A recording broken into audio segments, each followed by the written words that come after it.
The Ukrainian military fighting the much larger Russian invasion force has been able to kill hundreds of Russian tanks and armored vehicles using a handheld anti-tank missile supplied by the US, according to a US journalist who has been tracking the war in the East European nation. At least 280 Russian armored vehicles have been destroyed with the American Javelin missile, out of 300 shots fired, journalist Jack Murphy said in an article quoting a US Special Operations official. That is a 93% kill rate.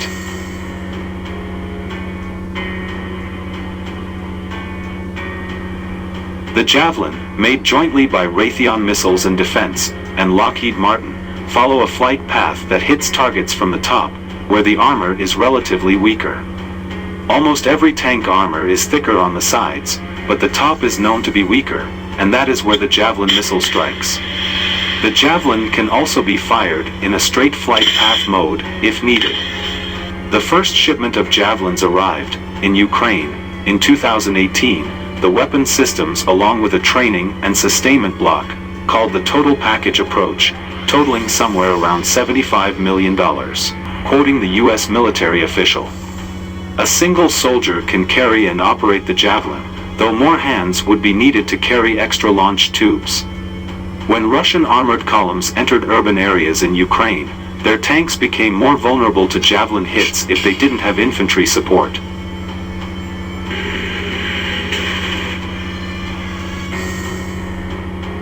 Ukrainian forces equipped with Javelins would hide and move quicker, as they didn't have a chance in a direct tank versus tank fight on open ground because of the sheer numbers the Russians have. However, the numbers of tanks killed by Ukrainian soldiers, with the Javelin or other anti-tank weapons, are difficult to take seriously. Mostly appearing on social media, these numbers are likely to be exaggerated by the Ukrainians and downplayed by the Russians. The usual fog of war makes it even more difficult to ascertain accurate numbers.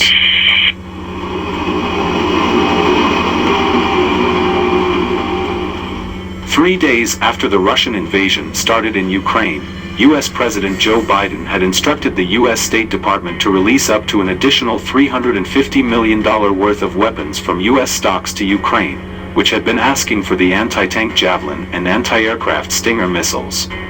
The Ukrainian capital Kiev for days, and now it is set to be hit with a new challenge.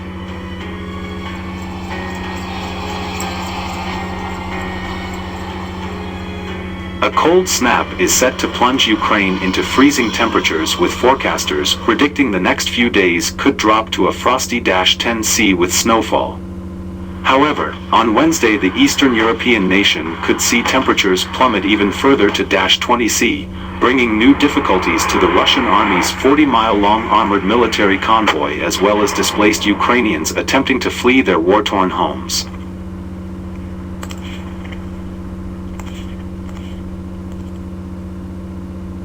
The 40-mile convoy is said to be around 19 miles away from the center of Kiev, but has barely moved after running into logistical difficulties days ago.